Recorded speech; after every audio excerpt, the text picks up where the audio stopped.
Newspapers long ago established the tradition of assigning correspondents to cover regular beats, like the White House. The way they did it, so I'll have more to say about that at a later time. Nothing can replace being at the White House. I mean, to actually be one-on-one, eyeball to eyeball with the President of the United States. Today, no matter how quickly newspaper reporters react, they cannot keep pace with the flow of information. While a story can get its start in many different ways, journalists who cover international news often say their topics are now selected for them by other media. Television is the tripwire. We have, I think, 6 or 7 television sets in the newsroom. They're tuned to CNN, to C-SPAN. CNN really is a realization of a global village, that when you sit here and watch bombs falling in Iraq on Baghdad, that CNN is transmitting, you know that someone in the Kremlin is watching the same picture. Although newspapers have never been unbiased, the expectation that they give the public a reliable report about what is happening in the world has afforded the press special protections and privileges not extended to other businesses. In our society, there is no other institution except for the press that really can make a president accountable, can question a president. If you can't question a president, he can be a dictator.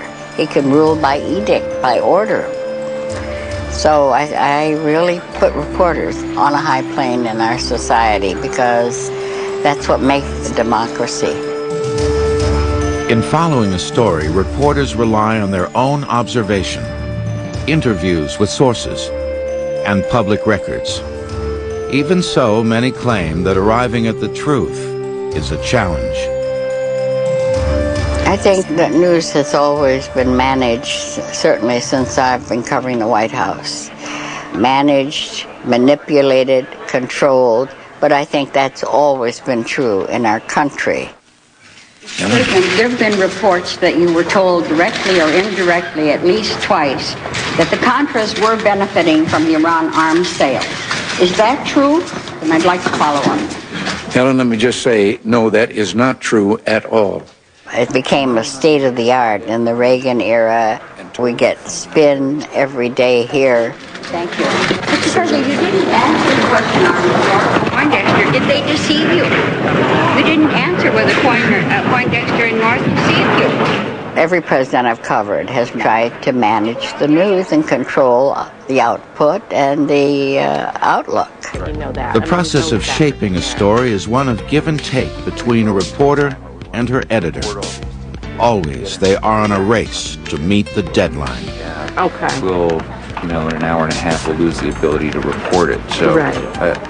Let's just grab what we can, and then we'll slow down. We're driven by getting things quickly, and in the surge to get there first, sometimes the truth is sacrificed. And we have to keep going back to what my assistant city editor told me when I was a copy boy on the verge of becoming a reporter. Get it first, but first get it right.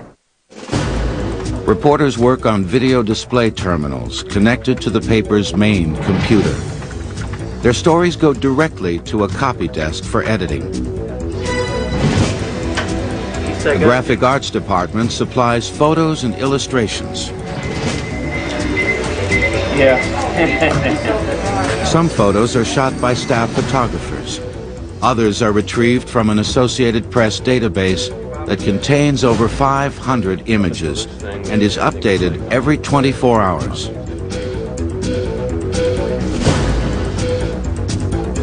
Based on the contents of that day's news, the design director works on the look of the front page, keeping in mind the specific criteria of his paper. We're an afternoon paper, and we sell an inordinate amount of newspapers, single copy on the street. So we really have to have a front page and a whole newspaper that attracts people's attention and makes them want to put their quarter into the box each and every day. So we run large headlines.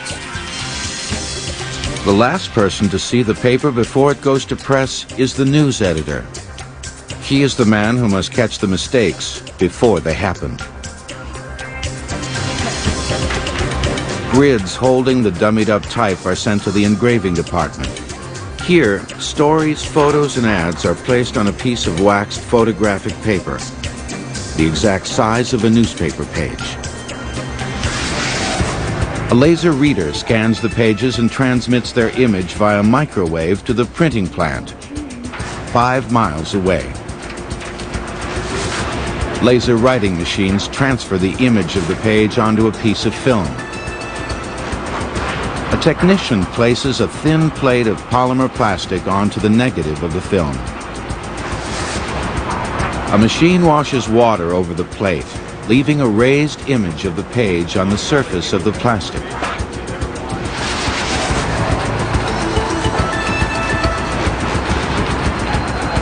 Workers wrap the plates around cylinders, 1 plate per page.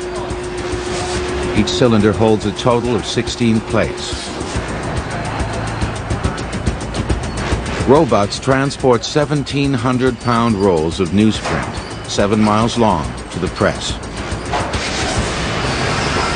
As the paper is fed through the press, pages are automatically cut, folded, and collated into separate newspapers. Although each step happens at top speed, reporters admit they are no longer in the business of breaking news, whether they work for the Examiner or any of the morning newspapers. By the time a reader of our newspaper picks it up off the doorstep at 7 o'clock the morning after I've written the story, he's seen the fact that there has been bombing in Bosnia or that there is an economic meltdown in Russia. He's heard that on the evening news, and he's heard it on breakfast time. Editors believe that newspapers should fulfill a broader function. Our responsibility, in a sense, is to present our readers with things that they don't get anywhere else. So it's not simply to inform or to engage in public service, which we also should do, but it's also to amuse, to entertain, to shock, to outrage. Indeed, the history of the newspaper itself is an emotionally charged story. From the propaganda pamphlets of the Revolutionary War to the censorship of the socialist press during World War I.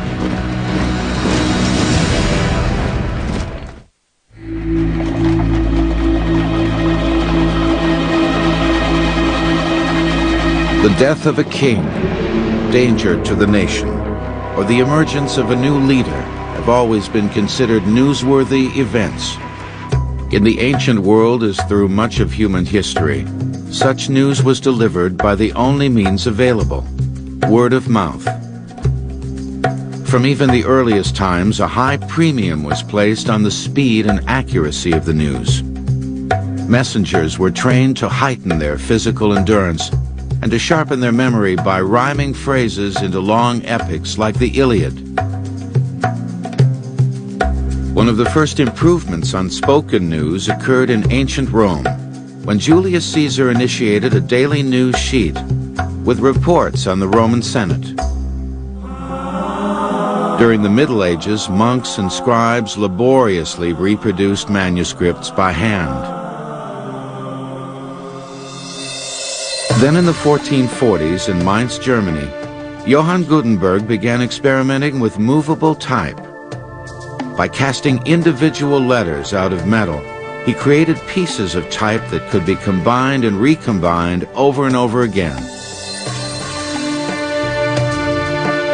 In a process that took 2 years, he set and printed an edition of the Bible. Gutenberg's invention forever changed the course of human history. Its full impact made itself felt 50 years later, in 1493, when a press reproduced 1,000 copies of a letter written by Christopher Columbus to his queen, announcing the discovery of a new world. The newspaper was on its way. But by modern-day standards, information moved at a snail's pace. In colonial America, newly arrived settlers waited for months for news from home traveling by ship.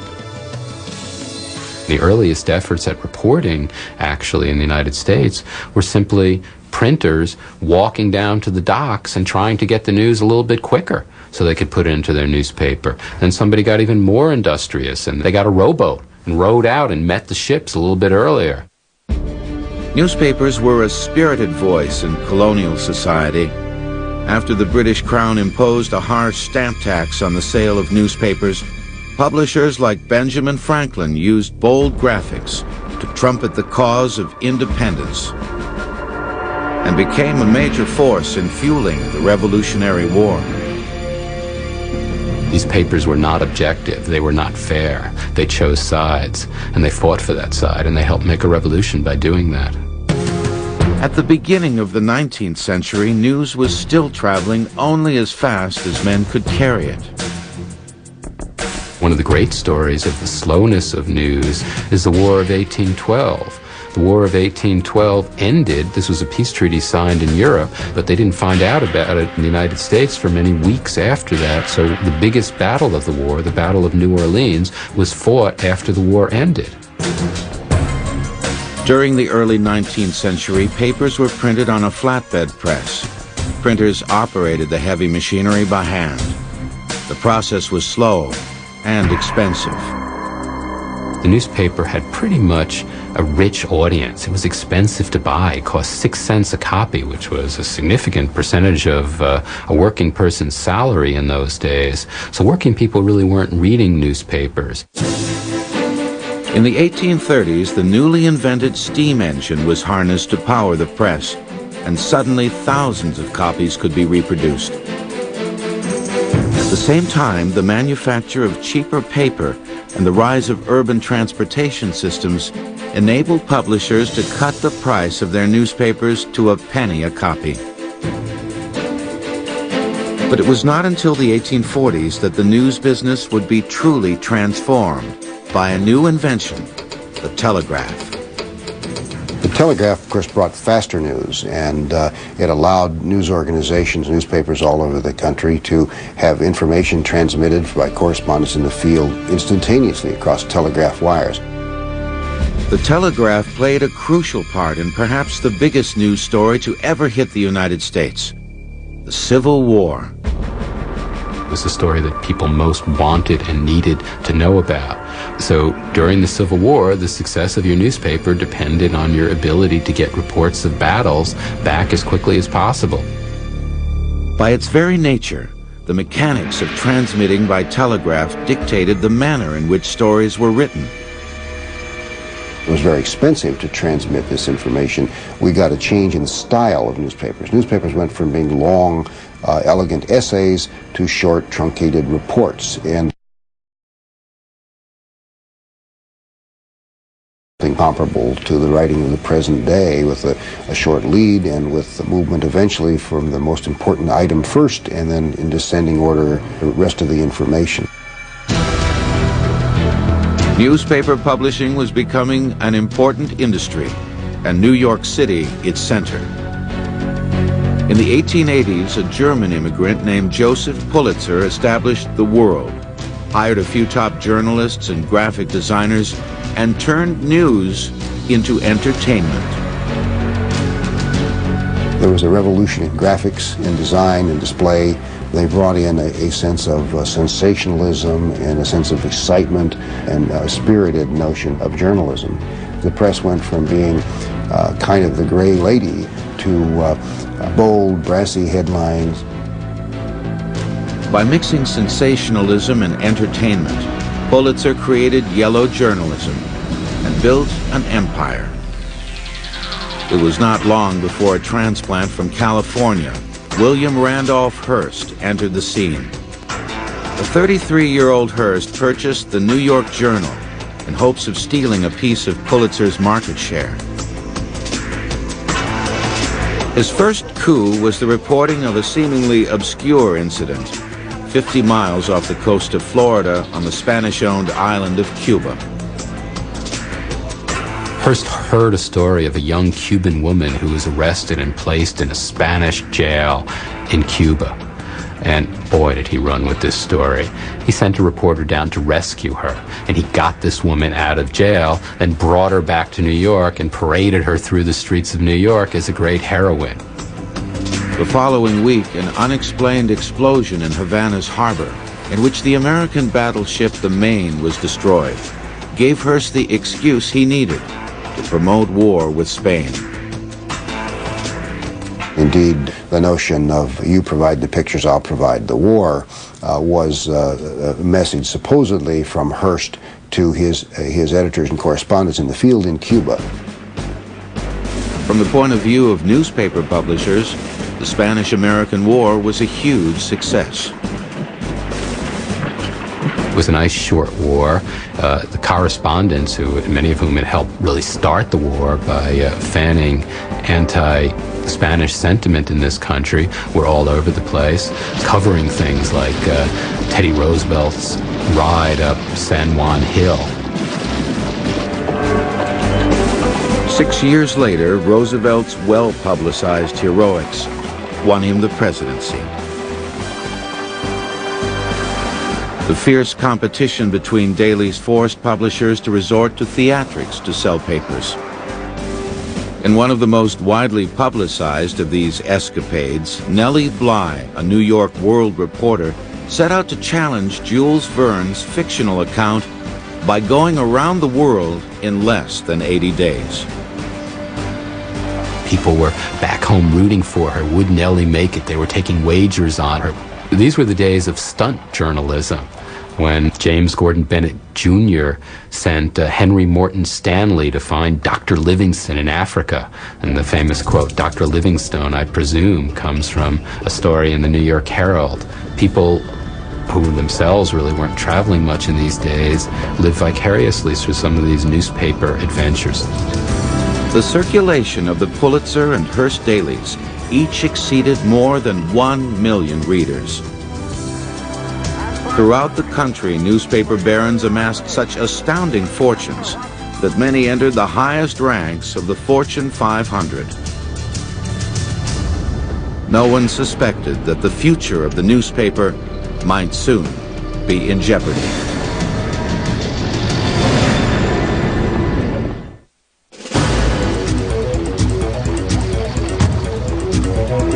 During the first decade of the new century, newspapers reached the zenith of their power. They were the fastest and most reliable way to get the news, with extra editions published up to 3 times a day. Intrepid journalists searched for new beats that would give them an edge over competitors. During Teddy Roosevelt's administration, one reporter even camped outside the gates of the White House. Pretty soon he was nabbing everyone who would come in to see President Roosevelt and was getting great stories about Teddy and so forth. And after that, other reporters around town thought that must be the best beat in town. And pretty soon, when it rained and so forth, Roosevelt took very big notice of all of this and set aside a room in the White House.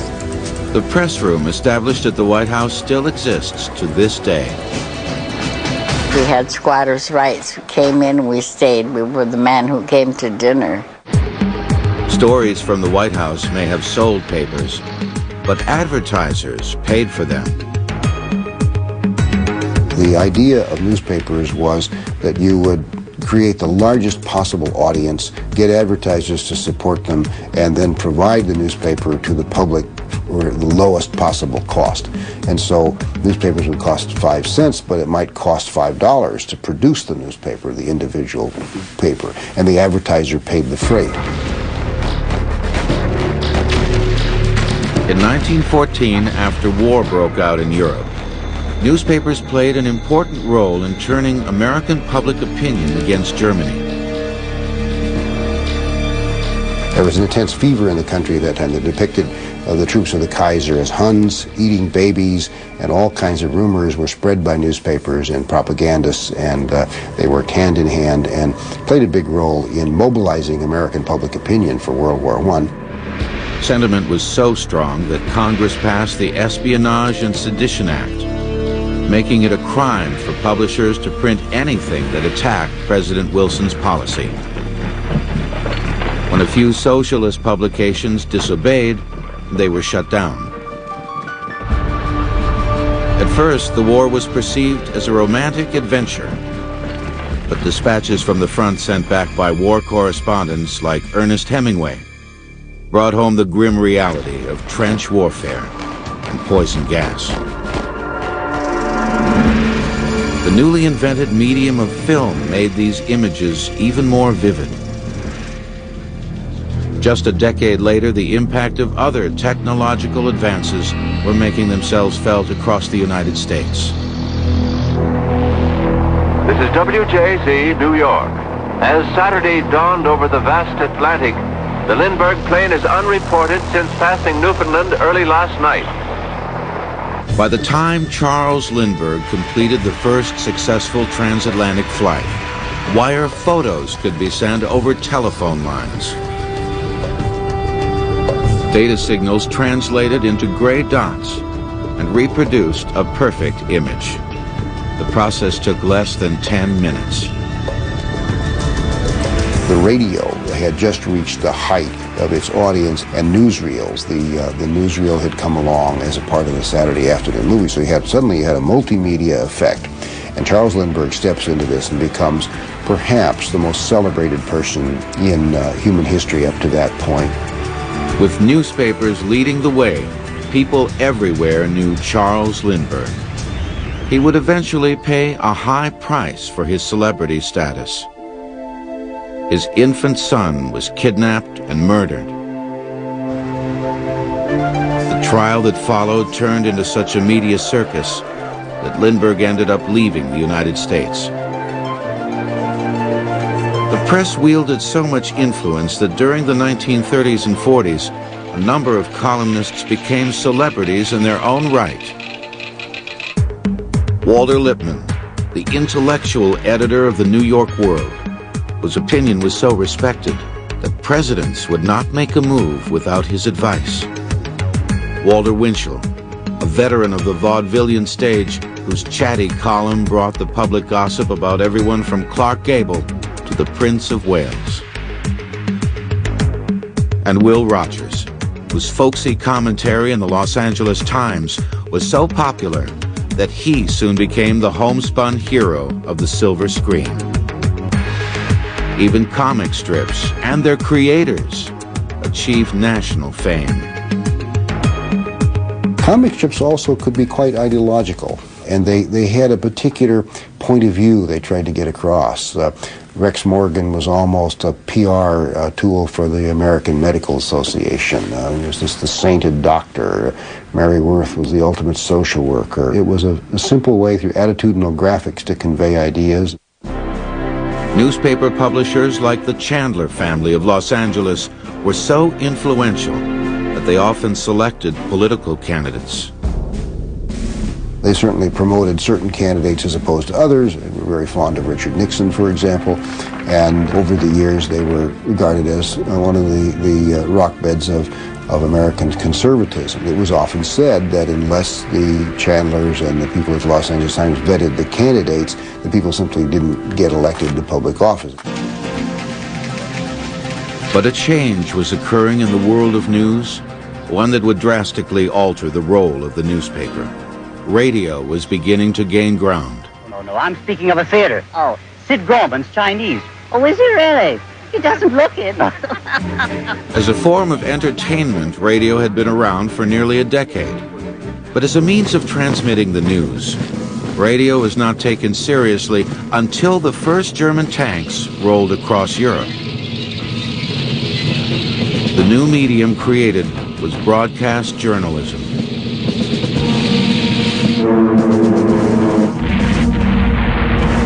We interrupt this program to bring you a special news bulletin. The Japanese have attacked Pearl Harbor, Hawaii by air, President Roosevelt has just announced.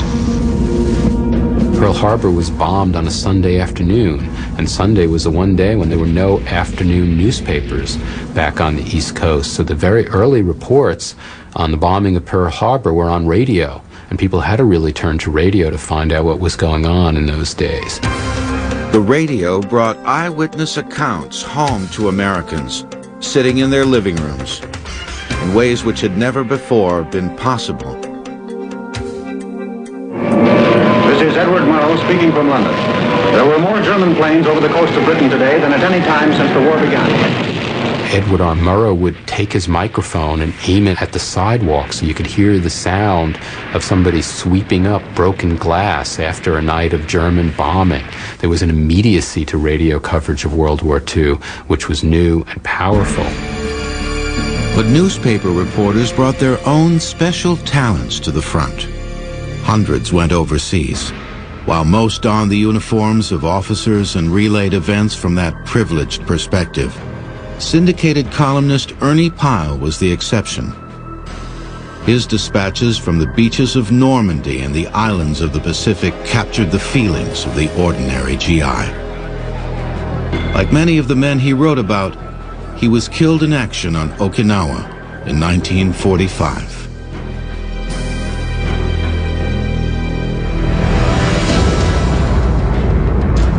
By the end of the war, the very nature and delivery of news had been transformed. Radio broadcasts left people with an expectation of more immediacy, and film increased their expectation for a more visceral experience of reality. Newspaper circulation was on the wane, and print journalism was in trouble.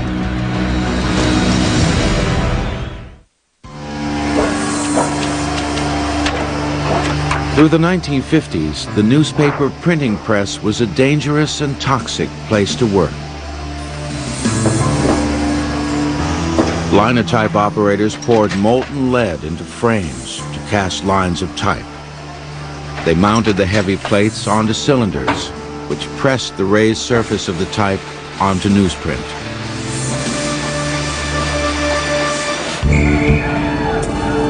Reporters didn't have it easy either. Correspondents in the field had few reliable links with their editors back at the paper. Stories were sent by telex. Teletype operators typed out a code that was transmitted over phone lines back to the newspaper, where a mechanical typewriter printed it out. Copy boys constantly monitored the teletype machines, ferrying information back and forth. And journalists covering important events jealously guarded telephone lines.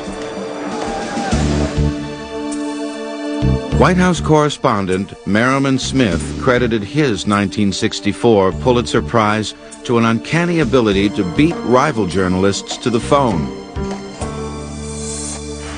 We would ride in presidential motorcades, and in the case of Dallas, there was one phone in the car. In that time, it was known as the telephone car, and the UPI and the AP would share the phone. Well, Smitty always had the intelligence, the wit, to get into the front seat where the phone was. Anyway, he was in the front seat, and he picked up the phone and called in to our Dallas office that 3 shots had been fired at Kennedy's limousine. And then he kept dictating, and the AP man was beating on his shoulder and trying to grab the phone from him. It was mayhem. Till they got to Parkland Hospital, and then Smitty jumped out of the car and ran in and grabbed another phone in the hospital. By this time, he saw Jackie's #1 Secret Service agent pounding on the car and saying he's dead. In the 1960s, American correspondents once again shipped overseas, this time to cover Vietnam. To the surprise of all, the war turned into the most prolonged conflict ever fought by American GIs.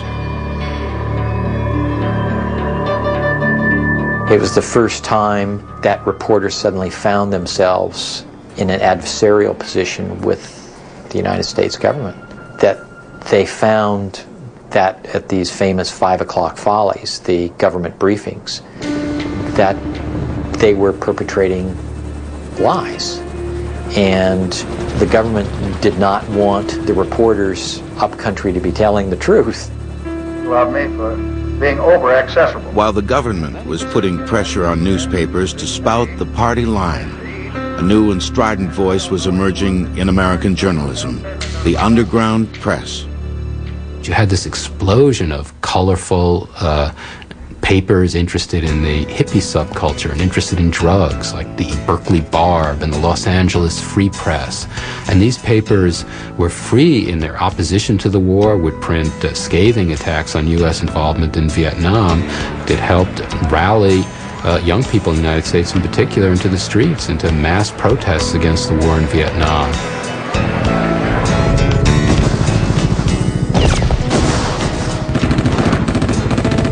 At the same time, television news was supplying an equally disturbing picture of events in Vietnam.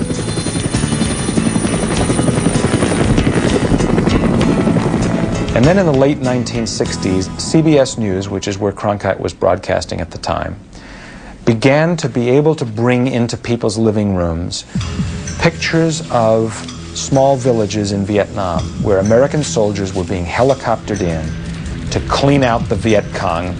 And Americans were seeing pictures of these thatched hut villages being burned to a crisp. Men, women, and children being killed.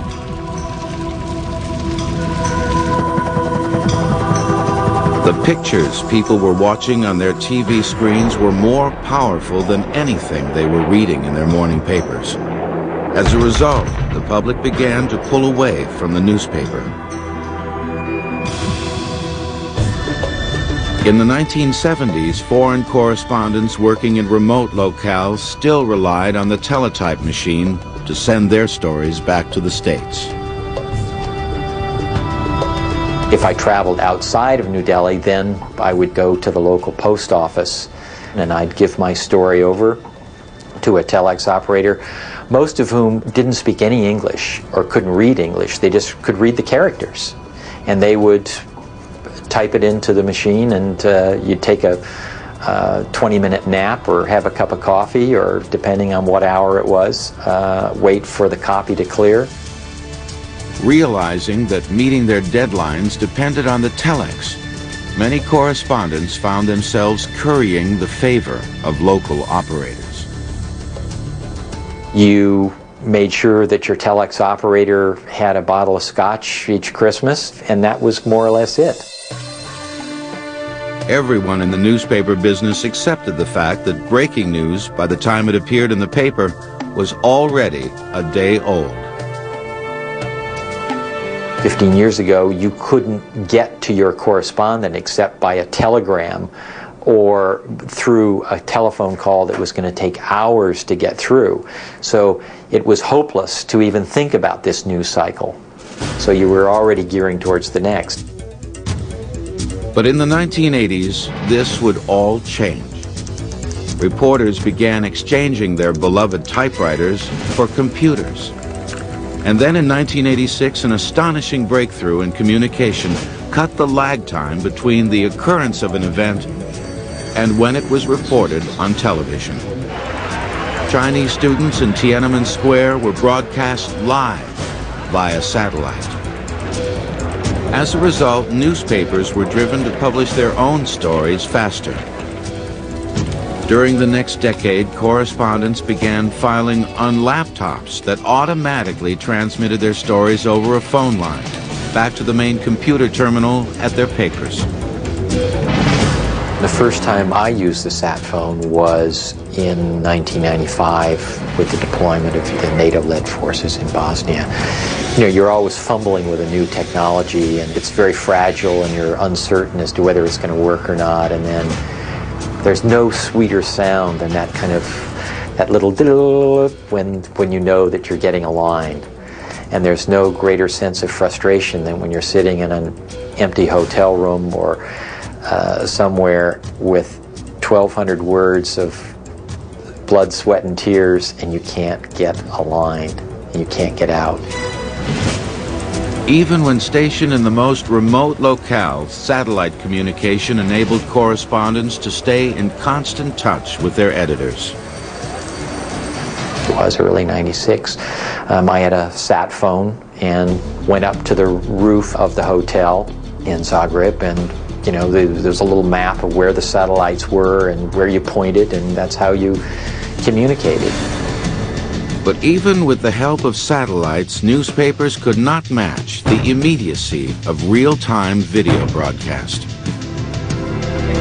Some believe that the content of newspaper articles have been influenced by fierce competition from other media. I think these days there's less that's off limits. I think that almost everything is publishable these days. I think that's partly because there are more news outlets today than there ever were. There are hundreds of radio outlets, thousands, perhaps millions of internet outlets, dozens of cable channels. Anybody can publish anything any moment they want. More and more, the job of the newspaper reporter is turned into one of interpretation and analysis. You have to be able to tell people why it's important that for them that this event is happening, what this event means in their lives, and focus in on that and be able to interpret. For some, the change has been yet another harbinger of darker days yet to come for print journalism. While for others, the change has brought exciting new challenges.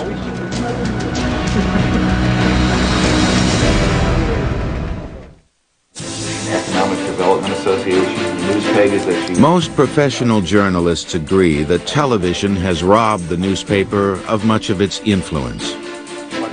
If you can reach 10 million people with a single newscast, but barely a million with a newspaper, that demonstrates pretty clearly the shift that has occurred in the way public opinion is influenced. Where once newspapers competed with one another for an audience, they now struggle to survive in a world teeming with digital newscasts, from live video feed to the internet. The result has been a steady decline in the sheer number of publications. The tragedy is that we've become a country of one newspaper towns. For journalists, the downside is quite clear. Competition, that's the lifeblood of journalism. I think it's very, very important. I mean, if you have one newspaper in the town, they can control the news, basically. They can run the whole show. With the introduction of the internet as yet another source of home delivery, some believe the future of print journalism is in even greater jeopardy.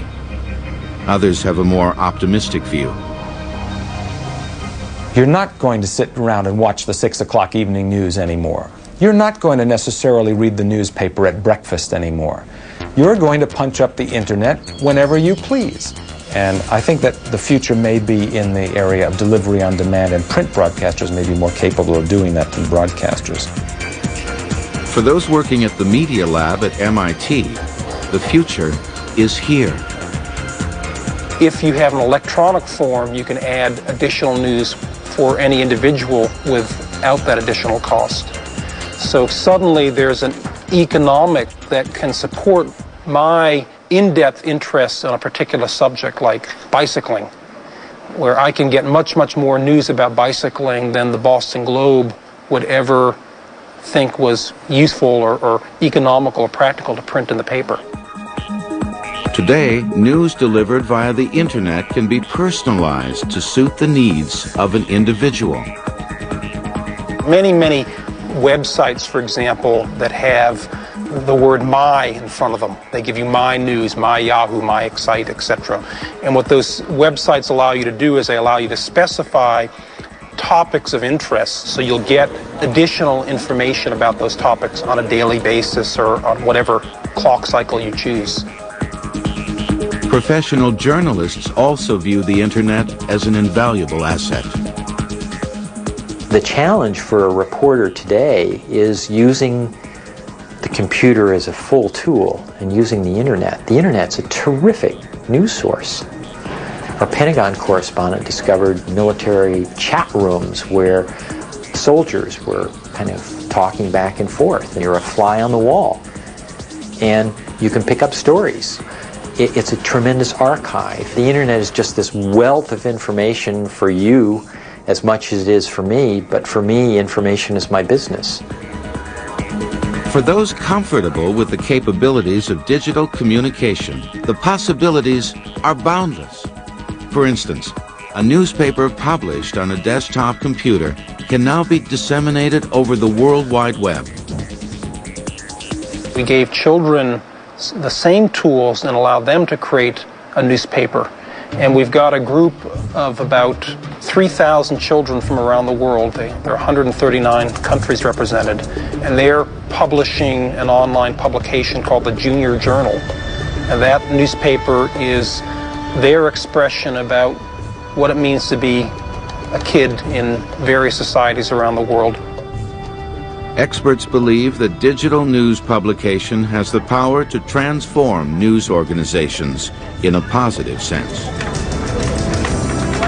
I recollect that probably close to 50% of the cost of a newspaper has nothing to do with content. It has to do with delivery of that content. So the cost of paper, the cost of ink, the cost of operating the presses, the cost of running the trucks for delivery. That's a lot of the expense of newspapers. And wouldn't it be nice if that expense could be turned into more news? News delivery over the internet may change the way consumers think about news, encouraging them to take on a more active role. There's value here, and it's not high tech. It's just really rethinking what are the roles that people play in news, what are the roles that people play in storytelling. It's not just a top-down thing anymore. It's not just a top-down medium, but it's also bottom-up. It seems clear that we are at the edge of a revolution in thinking. As the internet empowers its users with a new set of tools for exploring the world, newspapers are scrambling to adjust. Chances are they will survive, and even flourish. For over the course of their 500-year-long history, they have proven themselves to be a remarkably resilient creation.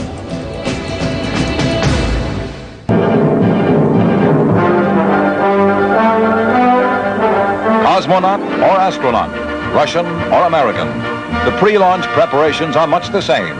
Exercises and drills that discipline the mind and toughen the body for flights into space. It is for such a journey that a Russian spaceman trains in secret in the summer of 1962.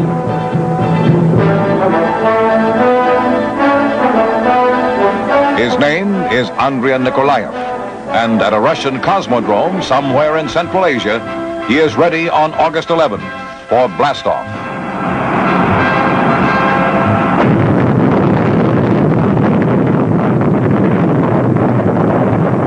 More than 1 million pounds of rocket thrust send the Soviet spacecraft spinning into an orbit that is 156 miles above the Earth at its peak, 113 miles at its low point.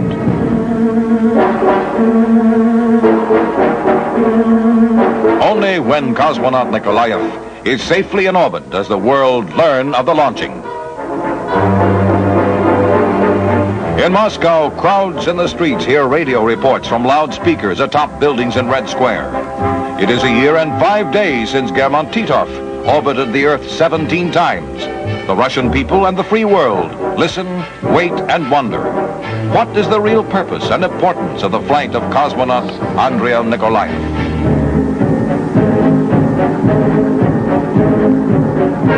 Into the night, the spaceship and its lonely riders circle the Earth at 18,000 miles an hour, making one complete orbit every 88 minutes.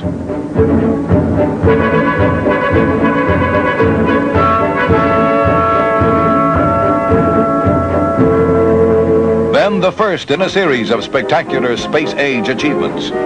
Television pictures of Nikolaev taken electronically in his capsule and relayed to Earth.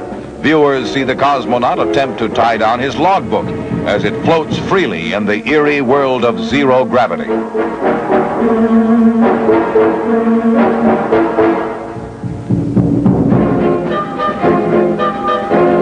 Premier Khrushchev himself takes part in a second communications link between Earth and space, a direct telephone conversation between the Russian leader and Nikolaev.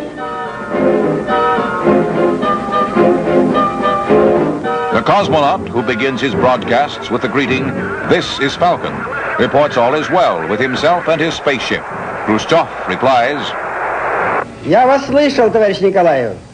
Я вас слышал, товарищ Николаев. Я рад, что у вас хорошее самочувствие и что аппаратура работает." "I am glad to hear that you are fine," says the Soviet premier, "and I wish you a safe return." Проявили мужество, совершив такой исторический полет. Top-ranking members of the Soviet Politburo are quick to see the propaganda significance of the Russian exploit. And led by Communist Party Secretary Frau Kozlov and Deputy Premier Anastas Mikoyan, they know that there is still another space conquest to come.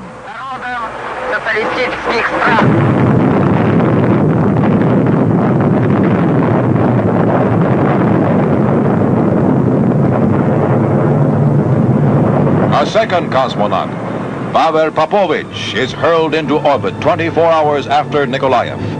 Together they will circle the Earth for 3 days, at one time only 3 miles apart. Each will travel more than 1 million miles in space, ending an historic journey that has taken them out of this world and back by parachuting safely to Earth.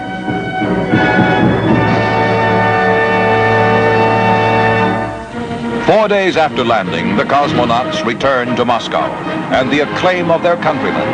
The 32-year-old Nikolaev is on the right, the 31-year-old Popovich at his side, as Russia rolls out a red carpet 100 feet long to welcome them home.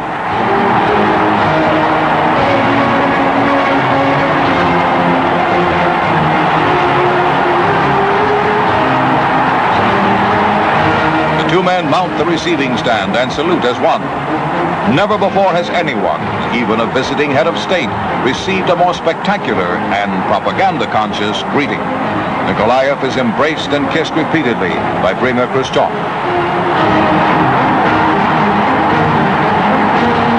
Next, Popovich receives his welcome from the jubilant Khrushchev.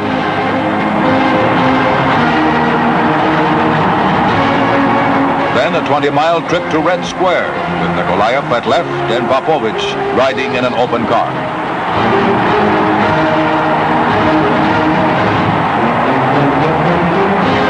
Here atop Lenin's tomb, the Heavenly Twins, as the Soviet newspapers call them, receive the salute of 80,000 Russians.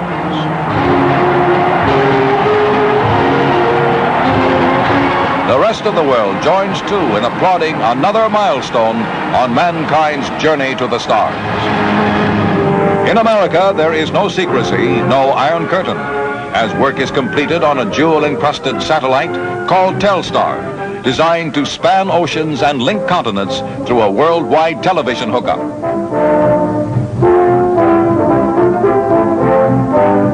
Three feet in diameter, weighing 170 pounds, Telstar is a relay station in space.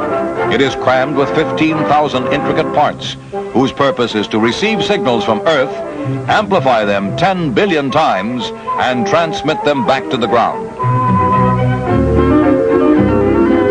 The satellite marks the first time a private company has built a space vehicle and paid the cost of launching from its own funds. But most important of all, Telstar symbolizes space exploration as the peaceful servant of mankind, bringing faraway peoples, places, and events into the living room of any home, anytime, anywhere. And so, in the free and open and democratic way, all the world knows and waits as the countdown for Project Telstar gets underway at Cape Canaveral. The little communication satellite is tucked in the nose of a Delta rocket that towers 90 feet above the launching pad.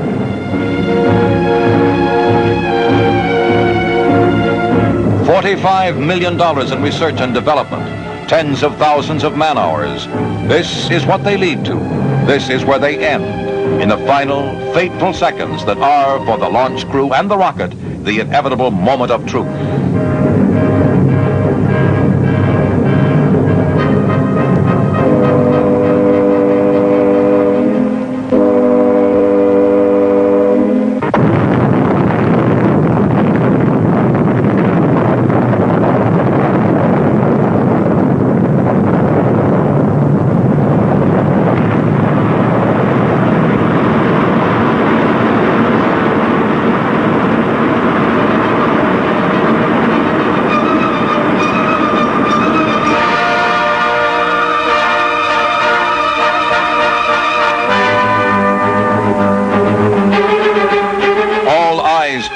rocket's red glow, waiting for the blinding burst of flame that will signal the igniting of the second stage.